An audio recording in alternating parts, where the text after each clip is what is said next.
Selamat pagi saudara, kini saatnya saya Imron Fadilah mengajak Anda dengan segmen Ulas Kompas yang akan mengulas sejenak beberapa informasi yang tersaji di Harian Kompas khusus edisi hari ini 20 Oktober 2024. Di halaman muka kita langsung disajikan dengan sebuah foto besar Istana Kepresidenan Jakarta dengan sebuah judul besar, Selamat Bekerja, Prabowo Gibran. Optimisme masyarakat menjadi bekal bagi Prabowo Subianto dan Gibran Raka Buming Raka untuk mengawali pemerintahan 5 tahun ke depan. Presiden dan wakil presiden baru itu dituntut untuk membuktikan kinerja dengan melaksanakan sejumlah program yang telah dijanjikan. Pelantikan Prabowo Subianto dan Gibran Raka Buming Raka sebagai presiden dan wakil presiden 2024-2029 menandai dimulainya pemerintahan baru. Prabowo Gibran bakal langsung bekerja dengan menetapkan susunan kabinet yang telah disiapkan sebelumnya. Berbekal kepercayaan dari mayoritas masyarakat, keduanya berkomitmen untuk meningkatkan kesejahteraan rakyat. Spesial Kompas pagi hari ini, spesial pelantikan Presiden dan juga Wakil Presiden Republik Indonesia, kita akan undang ke studio Menara Kompas, pemimpin redaksi Harian Kompas, Suta Dharma Saputra. Selamat pagi Mas Suta, bagaimana kabarnya? Apa kabar? Baik. Alhamdulillah. Mas Suta, yang kami cermati di sini ya, ada sebuah foto Istana Kepresidenan dengan judul besar, Selamat Bekerja, Prabowo Gibran. Ini seperti ucapan yang juga mencerminkan harapan begitu Mas Suta ya? Ya, ini tentunya kita memasuki sejarah baru ya hari ini. Kita akan memiliki Presiden dan Wakil Presiden. Ini Presiden yang ke-8 bagi Republik Indonesia dan tentunya oleh karena itu di headline Harian Kompas memberikan judul selamat. Tapi selamat untuk apa nih? Nah, ini selamat untuk bekerja karena kita tahu tantangan ke depan, tantangan yang tidak mudah buat Indonesia, tetapi juga dari judul ini terselip harapan sebetulnya dengan bekerja seharusnya Prabowo Gibran ini bisa membawa Indonesia yang lebih baik.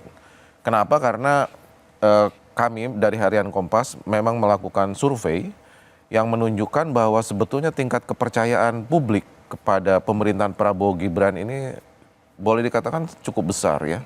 Terutama terkait dengan publik 84, sekian persen meyakini bahwa Prabowo Gibran ini akan mampu membuat ketahanan Indonesia ini menjadi jauh lebih baik. Dan bahkan juga mampu mengangkat martabat Indonesia dibandingkan negara-negara lain jauh lebih baik gitu. Nah, ini tingkat kepercayaan publik yang sedemikian besar ini tentunya harus diemban dengan sebaik-baiknya oleh pemerintahan Prabowo Gibran nanti dan harapannya semoga itu bisa terwujud. Oleh karena itu kan ada yang mengatakan ya bahwa ketika seorang presiden terpilih berarti loyalitas kepada partai dan koalisi pendukungnya selesai, tetapi loyalitas kepada negaranya, seluruh rakyatnya disitulah dimulai. Jadi nanti setelah pelantikan, kemudian pengucapan sumpah dan janji Presiden dan Wakil Presiden, disitulah loyalitas Prabowo dan Gibran kepada seluruh rakyat Indonesia itu dimulai untuk dibuktikan dengan kerja-kerja beliau. Gitu. Kalau kita lihat di survei begitu ya Mas Suta, dari urutan 3 teratas yang pertama itu ada dan ketiga terkait dengan keamanan dan hukum begitu ya, serta martabat Indonesia di mata dunia. Kalau pertahanan dan keamanan tentu jelas dari latar belakang militer Prabowo Subianto. Kemudian soal martabat bangsa ini menarik Mas Suta. Ya, kita tahu bahwa Pak Prabowo punya kemampuan hubungan internasional yang baik, kemudian dengan latar belakang militer, kemudian ada sering dikatakan Pak Prabowo punya peluang untuk memberikan peran Indonesia untuk menjaga perdamaian. Baik. Bahkan penjaga perdamaian antara hubungan dagang Amerika dengan China. Nah, di sanalah peran Indonesia dalam kancah internasional itu akan baik dan tentunya harus dibuktikan juga dengan pertumbuhan ekonomi di Indonesia juga yang baik dibandingkan dengan sejumlah negara-negara lainnya. Tapi kalau untuk kepercayaan mayoritas masyarakat di survei tadi ya, untuk pertumbuhan ekonomi agak sedikit di tengah begitu Nah, Mas Suta. ini menjadi PR sebetulnya untuk Pak Prabowo Gibran.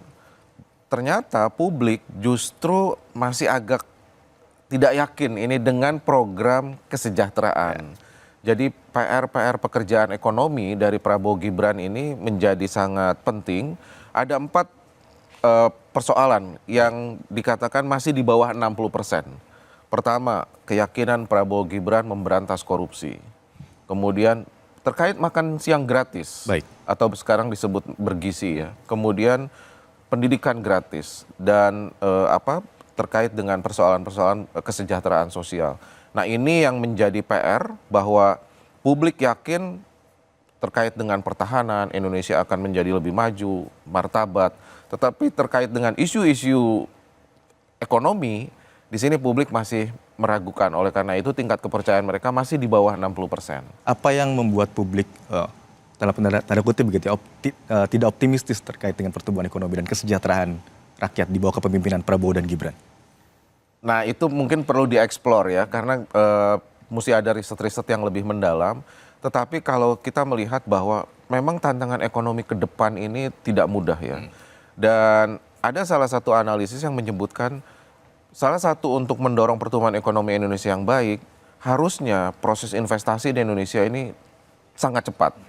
Tapi kita tahu ICOR misalnya, bagaimana yang mengukur tingkat efisiensi sebuah investasi di Indonesia masih sangat besar. Dan itu disebabkan karena apa? Di antaranya adalah korupsi, ketidakpastian hukum. Begitu juga dengan birokrasi yang masih lambat. Nah, hal-hal ini yang perlu diselesaikan oleh Prabowo Gibran, sehingga persoalan birokrasi yang sedemikian panjang, kemudian tingkat korupsi, pungli, kepastian hukum yang tidak menentu, itu semua meragukan dan membuat investasi menjadi tidak efisien.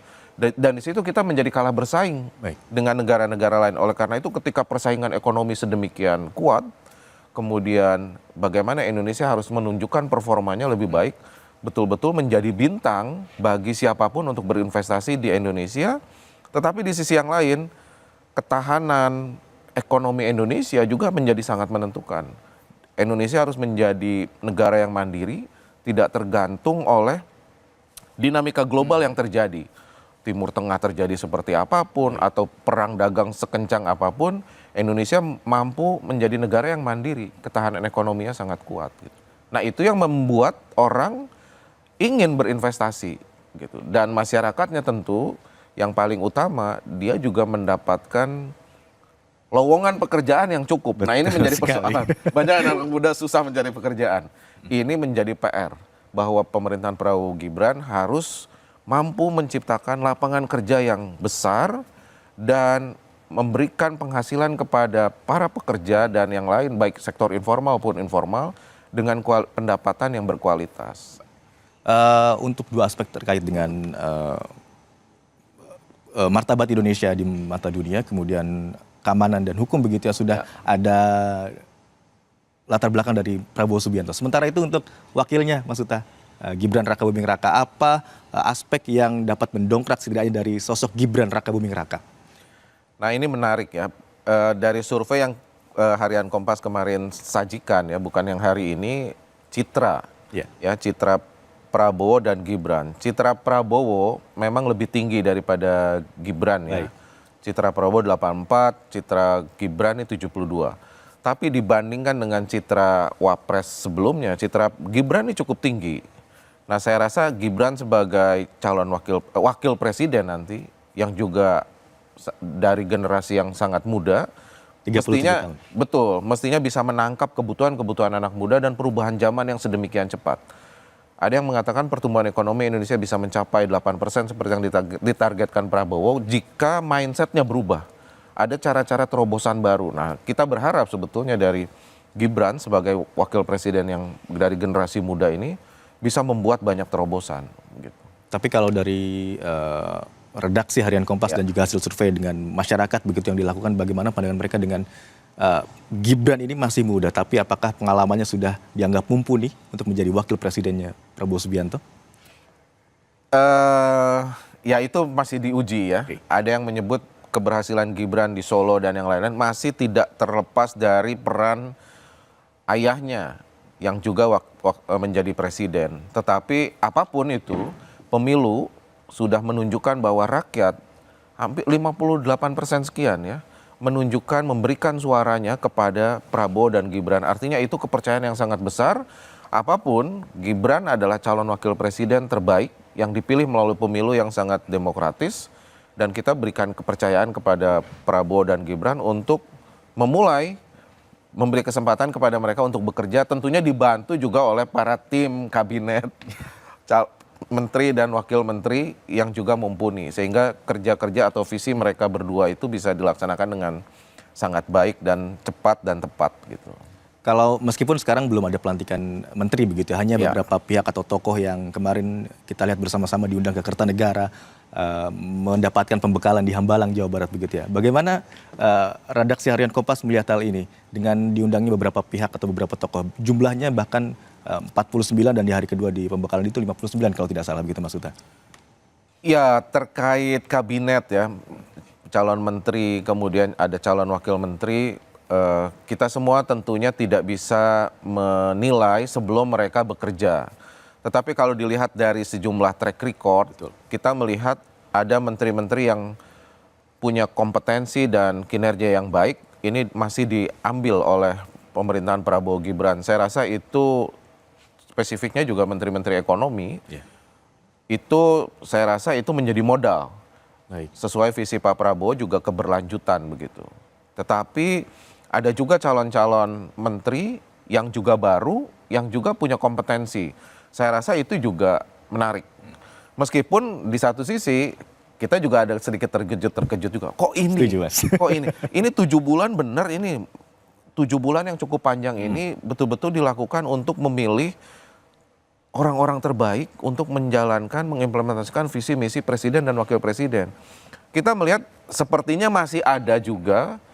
Kita berharap sebetulnya adalah baik itu dari partai politik ataupun non-partai politik, tetapi punya kompetensi, profesionalisme di bidangnya. Nah, kita melihat kayaknya ini masih ada bagi-baginya aja gitu, sekedar bagi-bagi kekuasaan. Nah, itu tapi apapun harus diberi kesempatan kepada mereka untuk menunjukkan kerja-kerjanya. Diberikan kesempatan sampai terlihat bagaimana hasilnya begitu Mas. Ya, betul. Kalau di halaman 15-nya ada soal hasil survei begitu Mas ya. Termasuk yang akan kita bahas selanjutnya adalah soal pembangunan Ibu Kota Nusantara. Tapi tahan dulu Mas Uta, kita akan kembali usai jeda, tetaplah di Kompas Pagi spesial pelantikan Presiden dan juga Wakil Presiden Republik Indonesia.